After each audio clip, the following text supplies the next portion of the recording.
You've asked yourself if you're ADHD. Not officially, not with a diagnosis, just late at night. Scrolling, watching someone describe their brain and thinking, that's me. You forget conversations mid-sentence.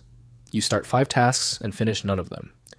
You sit down to focus, and your attention slides away like it has somewhere better to be. And somewhere along the way, you started calling this laziness. Most people assume the answer is simple. You're undisciplined. You need better willpower. You just have to try harder. But that's not quite right. Because what's actually happening inside your brain when your focus collapses has almost nothing to do with effort. It has everything to do with a system your ancestors needed to survive, and you inherited by accident.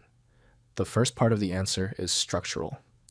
Psychologist Russell Barkley spent decades studying what he calls executive function, the brain's ability to pause an impulse long enough to choose a better one. Your brain isn't failing to try. It's failing to install a gap between noticing something and reacting to it. No gap, no choice. Just reaction after reaction after reaction. But that's only half the story, and what comes next is even stranger. In the 1960s, psychologist Walter Mischel ran a simple experiment. He put a marshmallow in front of a child and told them if they waited 15 minutes without eating it, they'd get a second one. Some children waited, some couldn't. Years later, the children who waited were doing better in school, in relationships, in almost everything measurable. For decades, people read this as a story about willpower, but it wasn't.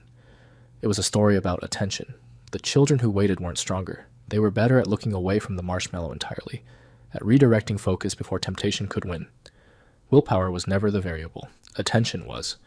There's one more piece, and it might be the strangest part of all. Long before smartphones, before classrooms, before deadlines, your brain evolved a reflex called the orienting response, first mapped by Ivan Pavlov. It's the reason your head turns toward a sudden noise before you've decided to turn it. For most of human history, this reflex kept you alive. A rustle in the grass might be the wind. It might be a predator. The brain that checked every rustle survived. The brain that stayed calmly focused on one task did not. You are still running that same software, except now the rustling grass is a notification, a group chat, a tab you forgot was open. Your brain isn't broken. It's doing exactly what kept your ancestors alive, in a world that no longer rewards it, which raises an uncomfortable question. If distraction was once the trait that saved your species, is what you call a flaw actually a feature running in the wrong environment? Every person scrolling past a video like this at midnight, wondering if something is wrong with them, is carrying the exact same ancient alarm system. You are not uniquely broken, you are ordinarily human, in a world your instincts were never built for. So what do you actually do with this? You stop treating focus as a personality trait and start treating it as an environment problem. You remove the rustling grass before it reaches you, silence the notification instead of resisting it once it appears. You give your brain small, deliberate gaps, 5 seconds of pause between the urge and the action.